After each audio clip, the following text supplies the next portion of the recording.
चाहे जितना दुख पड़े प्यारे, किसी से मत लो, किसी से मत, चुपचाप मौन होके सह जाओ। तुम्हारा स्वामी विधान करके तुम्हें दुख भेजा है तो बहुत बड़ा उसमें कोई सुख है।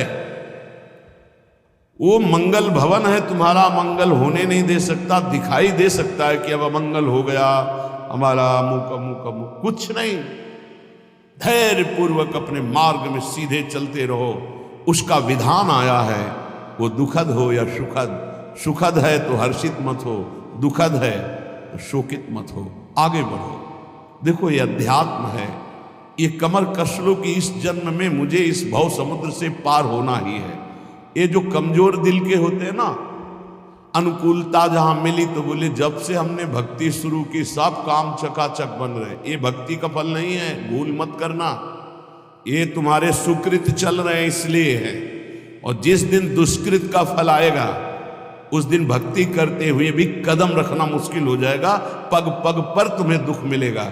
इस सिद्धांत को समझ लीजिए तो कभी आप निराश नहीं होंगे, शूरवीर होकर आगे बढ़ते रहेंगे। जो हमारी भक्ति है नई फसल है, और इस फसल की जो आनंद वृत्ति है वो भगवदानंद है, ज्ञानानंद है, अखंडानंद है, प्रेमानंद है। वो ये भोगानंद नहीं है, विषयानंद नहीं कि भगवान की बड़ी कृपा जो चाहो वो भोग मिल गए। ये सुकृतों के फल है। ये सुकृत और दुष्कृत दोनों को यही नष्ट कर दो और निकल चलो भगवान की परम धाम में, जहां नित्य सेवा सुख का आनंद सहचर्या ले रही। श्रीपाद कह रहे संतर्जयस ताड़यन, कोई मुझे बहुत डांटे भर्त्सना करे और ताड़यन पिटाई भी कर दे, मुझे कुछ कभी शिकायत नहीं करनी प्रभु से। देख रहे हैं ना, वो उन्होंने विधान किया है ना कि इसको पीटो, तो हम चुपचाप पीट लेंगे, किसी से नहीं कहना। रहीमन मन की मन व्यथा रखिए मन में गोए, सुनिठ ले हैं लोग सब बांटने। इसीलिए असंगो हम, असंग किससे कहें अपने दुख सुख की बात। अपना दिल तो दिलवर को दे दिया, जो बीते सो दिल तो उनके पास हो, तो जाने दुख सुख की बात, हम क्या जाने, हम तो बस आपके हैं। मौन, अपने विषय में न सुख की बात करे न दुख की, मौन बात करे तो प्रभु की करे, नहीं तो मौन। मान लीजिए अगर ये मौन आप धारण कर लेंगे तो निकल जाएंगे माया से, नहीं तो किसी की निंदा कर देंगे, किसी का ऐसा कटु वचन बोल देंगे, परुख वचन बोल देंगे, भजन छीण हो जाएगा, भजन करने की वृत्ति नष्ट हो जाएगी। सैकड़ों लोगों के प्रश्न है कि पहले भजन अच्छा होता था अब नहीं होता। उसमें दो बातें होती हैं, एक तो भजन की ऐसी भूख बढ़ गई है कि अब उतने भजन से नहीं और भजन होना चाहिए। ये उत्तम महापुरुषों की कृपा पात्र भक्तों की वृत्ति होती है। और एक होता है कि आपसे वैष्णव अपराध बन गया, कुसंग हो गया, इस कारण से ऐसा। अगर आपके हृदय में कोई दोष वृत्ति नहीं हो, फिर भजन में ऐसा लगता है कि मेरे से बहुत कम भजन होता है, वैसा भजन नहीं होता जैसा होना। ऐसा बड़े बड़े महापुरुषों को भी अनुभव होता है। ये कोई निंदनीय बात नहीं है, वंदनीय बात है। पर वास्तविक यदि भजन नहीं हो रहा है, वास्तविक यदि आपका रुक गया है आनंद, तो आप ढूंढ लीजिए आपका भोजन गलत है, आपका संग गलत है, आपने कोई वैष्णव निंदा की है, बस यही कारण है। यही खोज लेना, यही सुधार कर लेना, किसी से क्षमा याचना की जरूरत नहीं। अंदर देखो और आचार्य गुरु से प्रार्थना करो, सब ठीक हो जाएगा। बड़े कृपालु हैं, जिन्होंने अपराधी मुझ जैसे को घसीटा तो अब अपराध बन जाएगा तो थोड़ी छोड़ देंगे वो। विश्वास कीजिए, उन्हीं से प्रार्थना कीजिए, नाथ यदि आपको अपराध मोचन कराना है तो भेज दीजिए मुझे उसके पास, या उसको बुला दीजिए, मैं पैर पकड़ लूँ, हाथ जोड़ लूँ यदि अपराध बन गया है। और यदि आप चाहें तो आप क्षमा कर दें, आगे से सावधान रहेंगे। बड़े कृपालु हैं प्रभु, क्षमा कर देते हैं। भजन की वृत्ति को रुकना ये सहन मत कीजिए। समय नहीं है कि आज नहीं तो कल भजन चल पड़ेगा, नहीं, तुरंत वाचिक में आ जाइए, तुरंत वाणियों का गायन कीजिए, नाम कीर्तन कीजिए, ढूंढिए अपराध क्या बना जो आंतरिक हमारा भजन रुक गया, और प्रभु से प्रार्थना करके उसको चलवाइए। वो बड़े कृपालु है, क्षमा कर देंगे। अगर आपने प्रगट में किसी का अपराध किया और वो उपस्थित हो तो जाओ, उनके चरण पकड़ो, उनसे प्रार्थना करो। भजन का रुकना सहन मत करो, बहुत कठिन है भजन करके भगवत प्राप्ति करना। वो हमारे अंदर सरलता पूर्वक भजन चल रहा है, उसको बचाओ। किसी की निंदा मत करना, किसी की अवहेलना मत करना, तुम्हारी कोई निंदा करे, तुम्हारी अवहेलना करे, सह जाना, कह रहे हैं इसमें क्या। संतर्जय ताड़यन बंधनन, यदि वो कहीं मुझे बांध दें, मैं बंधना में स्वीकार कर लूंगा। ऐसा भक्तों को कोई बांधता है क्या? हाँ, बांध देते हैं। तितिक्ष ब्राह्मण की कथा में पढ़िए, उसको बांध दिया। एक सखी बहुत भजनानंदी थी, उसके परिवार के लोग रोज उसे पीटते थे और उसे बांध देते थे। सखूबाई नाम उसका सखी का था। एक सखी बहुत नागरीदास जी के संग में रहकर भजन की वृत्ति उच्च कोटि की सीखी थी, भागमती बाई। उनके पति ही उनके ऊपर सैया लगाकर नई नवीन रानी के साथ बैठते हुए ऐसा पिटाई करते, इतना कष्ट देते, पर वो उच्च कोटि की ऐसी महान वक्ता, परम सिद्ध बरसाने के जो वास करने वाले अपने नागरीदास जी थे, हरिवंश महाप्रभु के शरणागत, उनके सत्संग से ऐसी उच्च कोटि की दशा प्राप्त, उनसे कोई फर्क नहीं पड़ा। उसके कष्ट देने के लिए उसके ऊपर सैया लगाते राजा थे, और नवीन रानी के साथ उसके ऊपर बैठते, उपद्रव करते, मारते पीटते, लेकिन वो सम रहती। संतर्जयस ताड़यन बंधनन, शांत, वो देख रहा है। बस तुमको यही सोचना, वो देख रहा है, मेरा स्वामी देख रहा है। वो देखते हुए मौन है ना, वो चाह रहा है ना, तो तेरा किया मीठा लगे। बस बात समझ लो, इतना तो बहुत बड़ी वस्तु प्राप्त होगी, बहुत बड़ी। एक मिट्टी जब कुम्हार को अर्पित हो जाती है तो पीट पीट कर एक छोटा राई भर भी दाना नहीं रहने देता, क्योंकि राई भर भी अगर दाना रहा वहीं से मटकी फूट जाएगी, राई भर भी अहंकार रहा वहीं से भक्ति रस निकल जाएगा। पीट पीट के उसको एकदम बराबर, फिर भी चैन नहीं, जल डाल के रौंदा, फिर भी चैन नहीं, हाथों से मल कर अपने अनुसार बनाया, फिर चाक पे चढ़ाया, जो चाहा आकार दिया, सूर्य के ताप में तपाया, फिर उसको दहकते हुए आवे के बीच में रख के पकाया, फिर उसमें रस रखने लायक क्षमता आ गई उस मिट्टी में। ऐसे ही हम जब संत महापुरुषों को, श्री भगवान को समर्पित होते हैं तो ये सब होगा। रस रखने लायक हृदय तभी होता है जब आवे में तपता है, इसलिए तैयार रहो। तभी नागरीदास जी ने कहा, बड़ो ही कठिन है भजन ढिग डरिबो। एक सूरवीर योद्धा की तरह जैसे उसके अंग घाव से युक्त होते हैं, वो कदम पीछे नहीं आगे ही बढ़ाता है, ऐसे भजनानंदी चाहिए। चाहे मुझे चोर कहा जाए, पतित कहा जाए, गाली दिया जाए, मुझे मारा जाए, बांध लिया जाए, तो भी मैं भगवान पर दोषारोपण नहीं करूंगा। मैं यही निश्चय करूंगा, प्रभु मेरे देख रहे हैं, जोई जोई प्यारो करे, सोई मोई भावे, उनका विधान परम मंगलमय है। अंतः क्लेश मतीव दुस्सह तरम प्राप्नोति नाना विधि। मुझे अंदर से भी बहुत पीड़ा दी जाए, काम पीड़ा, क्रोध पीड़ा, लोभ, बाहर से तो ये दिया जाए और अंदर से भी ये दिया जाए, तो भी हे प्रिया जो आपसे नहीं कहूंगा। प्रेम में कभी शिकवा शिकायत नहीं होती, ना इष्ट से और अपने प्रीतम के विधान से दिए हुए कष्ट को हम दूसरे से कह दें। धिक्कार है हमारी प्रीति को, प्रीतम सहावे और मैं दूसरे से शिकायत करूं? नहीं, हर विधान आपका सहो। ये प्रेम है मस्ती का, ये लज्जू पंजू ऐसे काम नहीं है इनके। ये तो देखते हैं पैर धर के, अगर गर्म लगा तो हटा लेंगे, मत रखना गर्म ही गर्म है। और छाती मजबूत करके कि आग पे चलूंगा, तो पैर रखोगे तो चंदन हो जाएगा आग में भी। पूरे जीवन की बात कह रहा हूं, पूरे जीवन की। सोचो उस समय जब 13 वर्ष की अवस्था है और घर से निकले थे, कोई साथी नहीं है, कोई समझाने वाला नहीं, और आज इतना जीवन हो गया इसी यार के सहारे हुआ है। इसी यार, ना 1 रुपया कभी था, न रहा है, न रहेगा।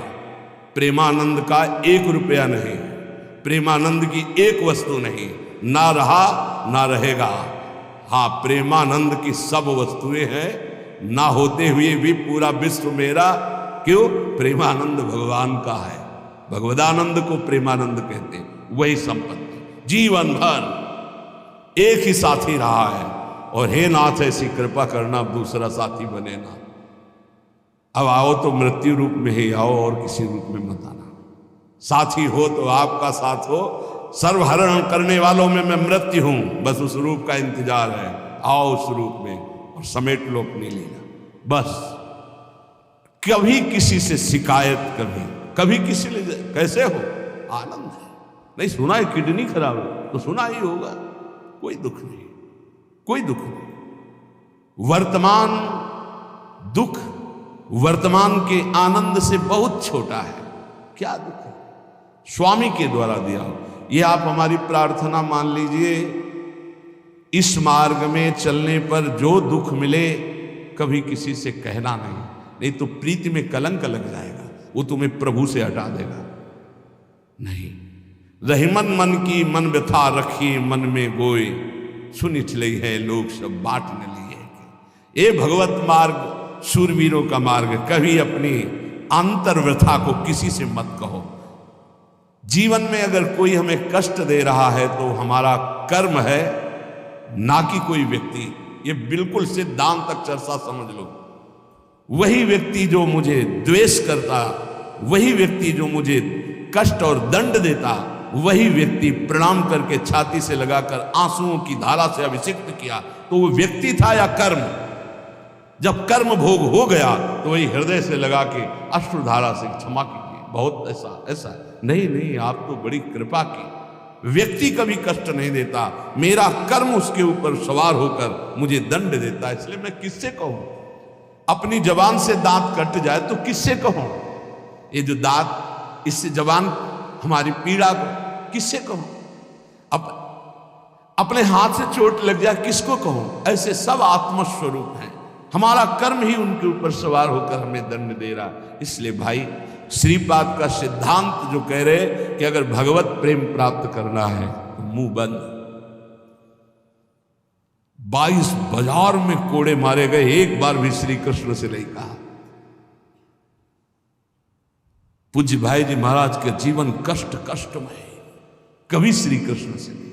बाबा नहीं सह पाए, बाबा ने श्री कृष्ण से कहा, श्री कृष्ण चंद्रजू से, ये क्या है, इतना कष्ट क्यों दे रहे हो उनके शरीर को?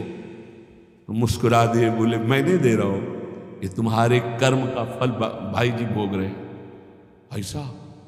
बोले हाँ। सीधे अस्पताल गए, भाई जी से कहा, या आप हमारा प्रारब्ध क्यों भोग रहे हैं?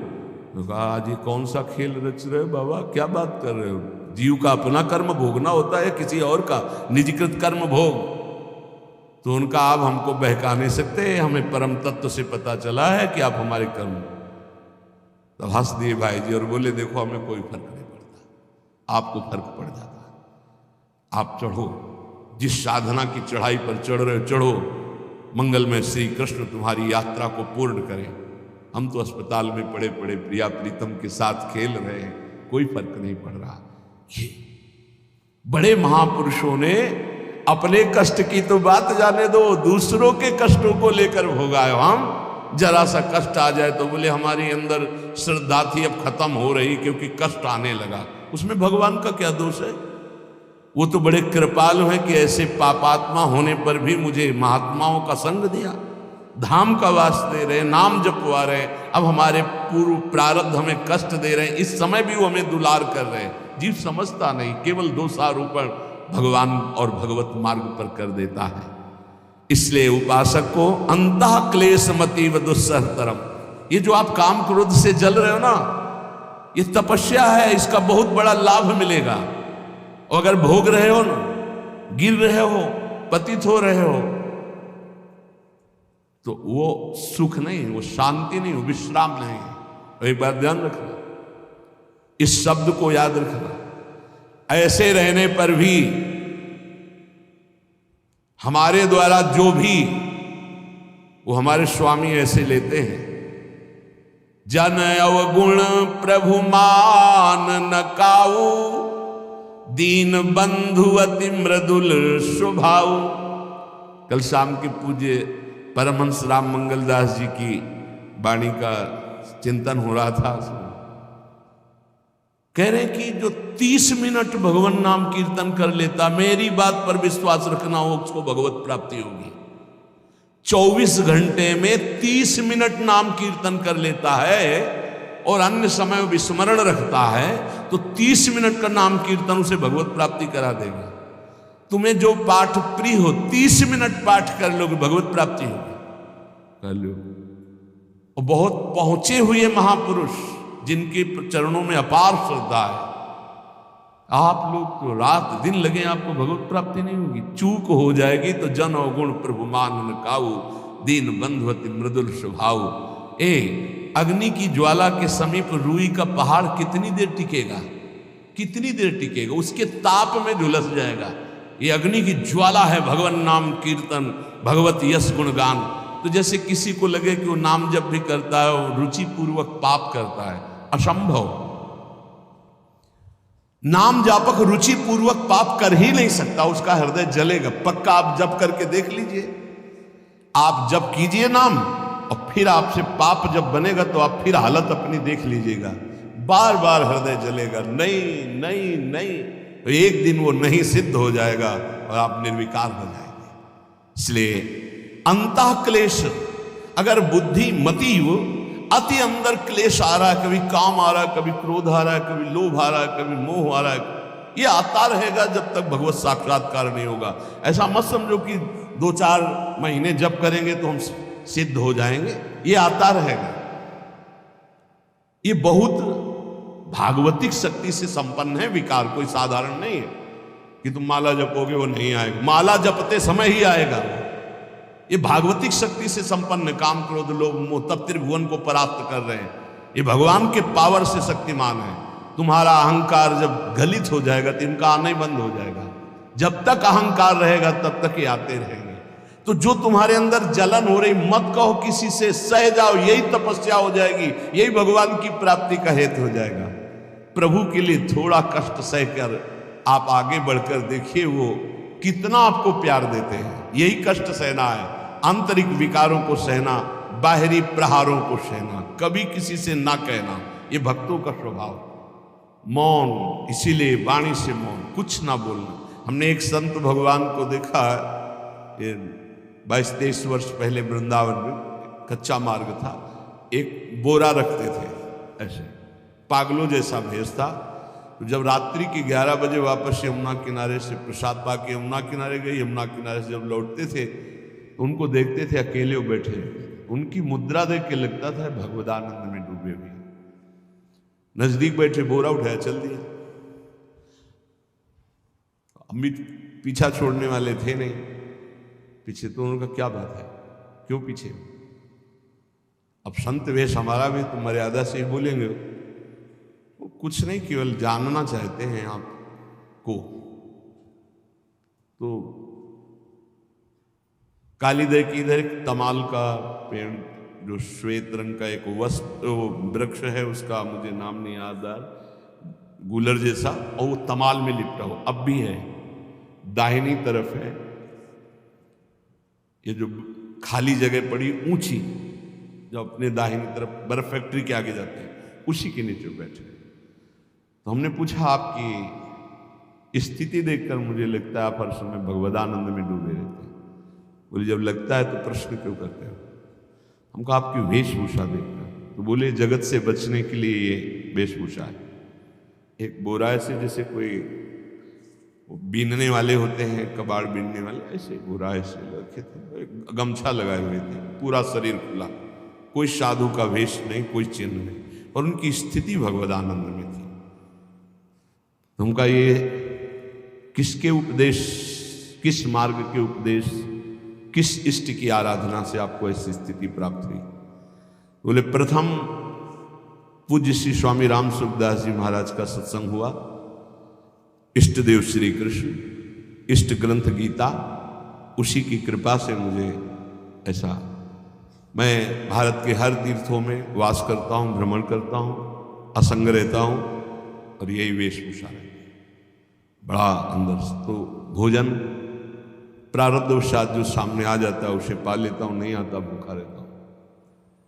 तो कहा अगर हम मधुकरी ले आए कभी आप इससे तो पा लेंगे? बोले दे देंगे तो पा लेंगे। दूसरे दिन मधुकरी लेकर, तो रोज हमारी उनके चरणों में श्रद्धा, क्योंकि उनका रहना और चिंतन दोनों, रहनी और चिंतन बड़ी प्रशंसनीय। जो वीतराग परमहंस हो गया, अक्षरशः वैसे कुछ पास नहीं, केवल बोरा, वो नाटक के लिए बोरा कि कोई समझे कबाड़ बिनने वाला, और एक गमछा ऐसे रंग बिरंगा, बस कुछ नहीं, कोई भागवतिक चिन्ह नहीं। एक दिन देखा वो पड़े मक्खियां भिन भिना रही, तो नजदीक गए, क्या हो? कहा चुप जाओ। इनका बोलिए ना। बोले वमन और शौच दोनों हो रही है, शरीर बिगड़ गया, तो हमका औषधि के लिए हम व्यवस्था, बोले इसलिए कह रहा हूँ आप बच जाइए। तो हमका हमें बता तो दीजिए क्यों नहीं? तो बोले आया हुआ प्रारब्ध है, इसको हंस के भोगना है। ऐसे कोने में साइड में ऐसे पेड़ के किनारे पड़े, 2 4 10 दिन जो भी व्यवस्था उनकी बनी, फिर वो हमको दर्शन नहीं मिले, अन्य तीर्थों में चले गए होंगे। ऐसा महापुरुष, क्या हम अपने शरीर को इतना प्यार करें कि भगवान से श्रद्धा हो जाए, भक्ति मार्ग में हम लड़खड़ा जाए, फिर सत्संगी किस बात का? ये पक्का समझ लीजिए, ये जो भगवत मार्ग है ये शूरवीरता का मार्ग है, सहन करने का मार्ग है। जितने भी महापुरुषों के चरित्र हैं आप पढ़ करके देख लीजिए, भगवान के चरित्र से भी ज्यादा लाभ भक्त चरित्र सुनने से इसलिए होता है कि हमको लगता है कि हमारे जैसा जन्म लेकर इतना कष्ट सहकर इस ऊंचाई पर पहुंचे, ये बड़ी बात है कि वो जीवत्व से हमारी तरह पैदा होकर ईश्वत्व को जाता है। इसलिए भक्त चरित्र में विशेष बल हमको प्राप्त होता है। क्या क्या कष्ट सहते, और आप खुद देख लीजिए, आपको जितना कष्ट है उससे बड़ा सुख है कि नहीं, अंदर देख लीजिएगा तो इसी से अनुमान लगा लीजिए, जितना बड़ा कष्ट उससे कई गुना बड़ा सुख भगवान देते हैं, तभी वो उनका यश गाते रहते हैं। ऐसे थोड़ी होता है कि हमारे भगवान का हम भजन करते, हमारे साथ न्याय नहीं हुआ। न्याय तो सही बात नहीं हुआ, नहीं तो तुम्हारी दुर्गति हो जाती है। सही बात में उन्होंने न्याय नहीं किया, पक्षपात किया है तुम्हारा। अगर वो सही न्याय करते तो ईमानदारी से कहते हैं, केवल नरक के कीड़ा ही बनना पड़ता और कुछ नहीं है। खूब देख लो, डबल चेहरा होता है, एक सामने का चेहरा देख रहे हो और एक एकांत का चेहरा होता है, डबल चेहरा होता है। और भगवान डबल रखो चाहे तिबल, सब देखते हैं। सब हम बैठे हुए देख लो ईमानदारी से, वृंदावन की भूमि में एक चेहरा है जय श्री राधे, और एक चेहरा है जो राक्षस है अंदर बैठा। देख लो, अंदर देख लो, बिल्कुल इस समय सीसी कैमरे में हो, अंदर देख लो, एक राक्षस बैठा है, और उस राक्षस ने जो जो करवाया आप लिखो रजिस्टर में, तुम्हें याद है जितना, और इसके बाद आप न्यायाधीश बनो, फिर आपकी क्या दुर्गति होती उसका। इससे ऐसे होता है, हे प्रभु तभी त्राहिमाम मचता है, तब उनकी कृपा नजर आती है कि बोले भगवान ने न्याय नहीं किया। हम कहते सच्ची बात तुम कह रहे हो प्यारे, न्याय नहीं किया इसीलिए बचे हुए हो। अगर वो न्याय कर देता, पक्षपात न लेता तुम्हारा, तब तुम्हारे होश उड़ते, चाहे जो कोई हो, अपना रजिस्टर जांच के देख ले। इसलिए कहते हैं कि सबकी जीवनी शुक्ल पक्ष की लिखी जाती है, कृष्ण पक्ष की तो केवल उसी की छाती जानती, दूसरा नहीं। हृदय में जितने विकार, हृदय में जितना अंधकार, हृदय में जितना कूड़ा करकट, वो तो हम जानते हैं कि हमारी स्वामिनी की कृपा ने कितना निर्मल किया है। तब उनकी स्वामिनी जू मुझ जैसे अपराधी के अपराधों का विस्मरण करके आप ऐसी कृपा, तो आपको लगता है कि संतों की एक दैन्य भाषा होती है। नहीं, ईमानदारी से संत कभी झूठ नहीं बोलते। जैसे कह रहे हैं कि मौसम कौन कुटिल खलकामी, तो अंतर ये होता है कि आंख में जैसे थोड़ा पड़े तो बहुत बुरा लगता है, और पीठ में इतना बड़ा तिनका चला जाए तो कुछ समझ में नहीं आता। संतों का हृदय आंख जैसा होता है, थोड़ी सी भी गलती में हाय हाय मच जाता है, धिक्कार है तुम्हारे जीवन को, अपने को तुम क्या समझते हो, क्या है तुम्हारे अंदर विचार। और जो मलिन अंतःकरण वाला था, भारी भारी पाप करके भी उसको पश्चाताप नहीं होता।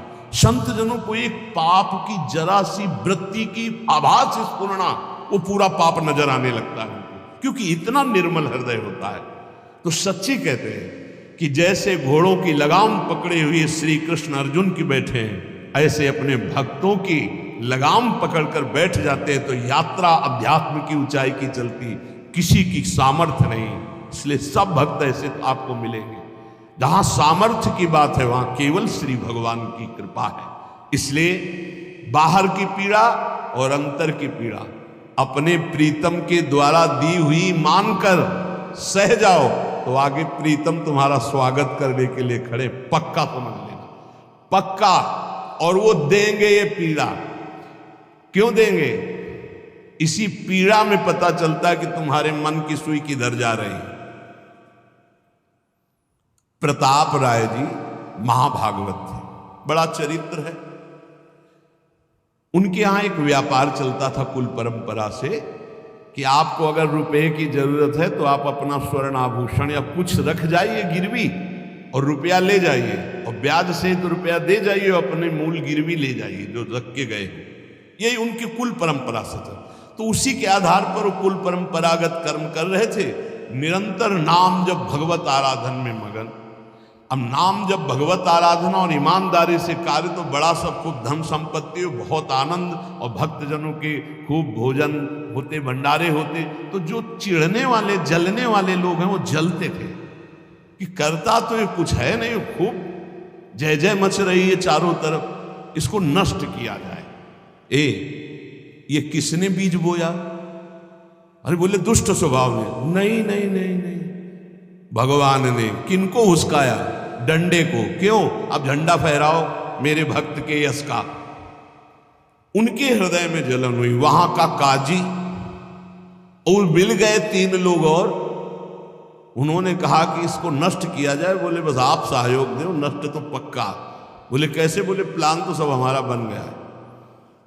अब झोली में कंकड़ भरे। प्रताप राय जी बेटी का ब्याह है, 10,000 मुद्रा चाहिए। बोले गिरवी? बोले ये है स्वर्ण मुद्राएं। अब वो इतने ईमानदार विश्वास, बोले बाक्स रखा रहता है उसी में रख दो, दस्तखत करो, 10,000 रुपये लो, ब्याज से दे जाना, अपना ले जाना। थोड़ी देर बाद दूसरा आया ऐसे, फिर तीसरा आया, वो तो उनका व्यापारी था। 5 दिन बाद वापस आया और काम बन गया, ब्याज सहित ये रुपये लो, हमारा आभूषण वापस करो। बोले जहां रख गए थे वैसे उठा लो। बाक्स से उठाया ऐसे। अरे देखो कितना नाटक करता है, माला जपता है, भगत बनता है, हमारे स्वर्ण आभूषण हटाकर कंकड़ पत्थर भर दिए। अब लोग तो आश्चर्यचकित हो रहे थे कि ये भगत जी तो ऐसे है नहीं। इतने में दूसरा आया, उसने भी वही नाटक शुरू। तीसरा आया, अब तो पक्का हो गया कि पाखंड करता है। लोगों की श्रद्धा को कपूर कहा गया है। कपूर ऐसे बाहर रखो ना तो उड़ जाता है ना, ऐसे ही श्रद्धा है। अगर उसको आप मजबूती, विश्वास की मजबूती में नहीं रखोगे तो श्रद्धा उड़ जाएगी। अब तो सब कहने लगे कि प्रताप राय तो बहुत ही पाखंडी निकला। अब हाहाकार मच गया। इसके बाद काजी, वो तो सब मिले हुए थे, काजी ने बादशाह के सामने बात पेश की। काजी के इशारे से बादशाह ने हुक्म दिया इनको बंदी बना लिया जाए, सारी संपत्ति जब्त कर ली जाए। अब राज सैनिक बंदी बना लिए प्रताप राय जी को। सारी संपत्ति जब्त होने लगी तो उन्होंने अपनी पत्नी से इशारे से कहा ठाकुर जी लो और भाग जाओ अपने मायके, ठाकुर जी को बचाओ। ऐसी स्थिति में याद क्या है? ठाकुर जी को बचाओ, उनका भोग राग चलता रहेगा, हम तो जेल में कष्ट भोग लेंगे। ऐसा ही हुआ। वो पीछे की खिड़की से अपने ठाकुर जी को लेकर सब तहस नहस हो गया। म्लेच्छ सेना साहब नष्ट भ्रष्ट कर दिया, बंदी बनाया, उनको ले गए, जेल में डाल दिया। कुछ लोगों ने कहा कि महाराज अभी ठाकुर जी अष्ट धातु के हैं, बहुत महंगे हैं, उनकी पत्नी इसीलिए लेके भाग गई है। मायके से पत्नी को भी बंदी बना, ठाकुर जी को भी संपत्ति के रूप में जब्त किया, और जहां संपत्ति थी वहां गोदाम में ठाकुर जी को ऐसे जिससे संपत्ति डाल दी वैसे डाल। जब पत्नी नजदीक हथकड़ी बेड़ियों के सहित और वो तब एकांत जब हुए तो उनका प्रभु आज तक मैंने कभी आपसे मांगा नहीं और कोई शिकायत नहीं की, बस एक कष्ट है इस समय कि आपको गोदाम में डाल दिया गया है। हम प्राणों से अधिक आपको प्यार करते हैं और आपको भोग नहीं लगेगा, आपकी सेवा नहीं होगी, ये हम बर्दाश्त नहीं करेंगे। प्रभु कुछ उपाय करो जिससे आपकी सेवा, अगर हमें ये पता भी चल जाएगा कि आपको भोग लग रहा है तो आजीवन हम पति पत्नी को जेल में रखो, मुझे कोई कष्ट नहीं। प्रभु ये सब कुछ हुआ, मुझे कोई कष्ट नहीं, आपको भोग नहीं लगेगा, इस बात से मैं जीवित नहीं रह पाऊंगा। भगवान देर थोड़ी लगी युगल सरकार गलवैया दिए हुए, क्योंकि इस स्थिति में भी तुम्हें मेरी चिंता है। तुम्हें अपने अपमान की, अपनी संपत्ति जब्त की, अपने जेल की, दुख की कोई चिंता नहीं, मेरी चिंता है। वही साक्षात्कार हुआ। अब तत्काल, अब वो तो चाबी बदलने वाले हैं ना, ज्ञानी मूढ़ न कोय, जस जय का रघुपत करे तस ताही क्षण होय। बोले भियस महेश तब, ज्ञानी मूढ़ न कोय। उस वहां का जमींदार जो था, उसने कहा ऐसा हो ही नहीं सकता, यह सब गलत है, पाखंड रचा गया है प्रताप राय जी के प्रति। बादशाह के सामने विरोध प्रकट कर दिया, नहीं, सही जानकारी जांच हो। बादशाह ने उन तीनों को बुलाया और कहा फांसी पे चढ़ा देंगे यदि सही नहीं बोलोगे। सही सही बोल दिया कि उसमें हम सोना तो रखा ही नहीं था, कंकड़ रखे थे। काजी की ये सब बात थी। काजी को दंड दिया गया, तीनों को बंदी बना लिया गया, प्रताप राय जी को पूरा नुकसान सहित सब अर्थ दिया गया और बड़ा सम्मान किया गया। फिर जीवन, ये घटनाएं भक्तों के जीवन में आती है, किस लिए? भगवत साक्षात्कार कराने। भगवत साक्षात्कार जेल में प्रताप राय और उनकी पत्नी को हुआ। इसलिए उपासक को कितनी भी परिस्थिति कष्ट की आवे, वो तुम्हारे आनंद का वर्धन करने वाले बनेगी, विश्वास रख लीजिए। बस किसी से सहयोग मत मांगना और किसी को अपनी बात मत कहना। प्रताप राय जी ने किसी से भी नहीं कहा, कुछ भी नहीं बोले, केवल प्रभु से कहा कि आपकी सेवा अगर हमको कान में सुनने को मिल जाएगी कि आपका भोग लग रहा है तो मुझे कोई कष्ट नहीं होगा, लेकिन ये मैं नहीं सह पाऊंगा कि आप गोदाम में से, क्योंकि मैं जीवन भर आपको दुलार करता रहा हूं।